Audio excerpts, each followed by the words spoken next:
Strong Ecuador earthquake yesterday, at 6:46 a.m. local time in the morning. A strong magnitude 6.3 earthquake struck just offshore of San Vicente in Ecuador. As the ground rapidly shook for multiple seconds, numerous power outages were triggered. More than 150 structures were destroyed via multiple collapses, and partial collapses or some form of damage occurred to at least another 600 structures. While 30 people were injured, despite what the USGS model suggests, and this is good news, there were no fatalities. Before I discuss why this earthquake occurred, and why it was seemingly more damaging than essentially the same magnitude earthquake in Turkey earlier this week, I will rapid-fire answer common questions.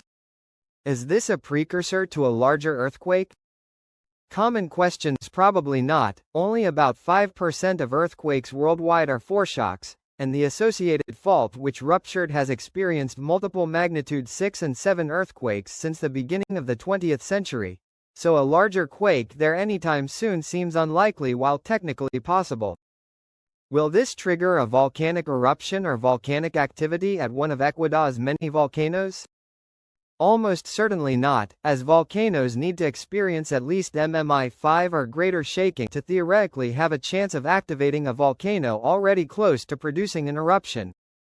The strongest shaking this earthquake produced at an active volcano was MMI 3.5 at the Quicocha volcano. Was this related to the larger 2023 Guayas earthquake to the south? Nope, that involved a different plate boundary, fault type, and struck at deeper depths.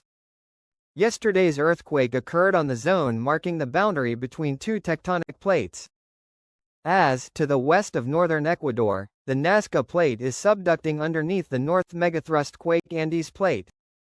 Over time, stress built on the North Andes Plate due to friction from the subducting plate pulling it downwards into the mantle.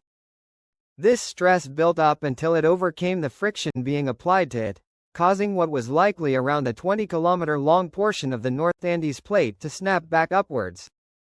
This seemingly generated a minor tsunami, although I have a hunch that some yet undetected submarine landslide due to the Megathrust zone quake generated the maximum wave heights of 58 centimeters or 22.8 inches. The moment tensor of this quake perfectly matches the megathrust nature of other regional major earthquakes such as in 1906, 1952, 1958, and 1979, which along with yesterday's event all had a minor oblique component to them. Recent earthquake differences. So, why was damage seemingly more severe in Ecuador than from the magnitude 6.2 earthquake that struck Turkey on Wednesday, despite the strongest shaking a populated area experienced being MMI 6.5? The answer revolves around multiple factors. First off, while on paper a 0.1 magnitude difference might not sound like a lot, the reality is the opposite. Compared to a magnitude 6.2, a magnitude 6.3 earthquake is 25.8% bigger and 41.2% stronger. Also, note the most common building materials in each affected city. In Esmeraldas, Ecuador, this building materials is brick, and in Corlu, Turkey, reinforced concrete is most common. Brick is one of the worst common materials when it comes to withstanding earthquake damage, largely due to its lack of flexibility. On the other hand, concrete, while not perfect, is a bit better and has an even stronger track record when it is reinforced.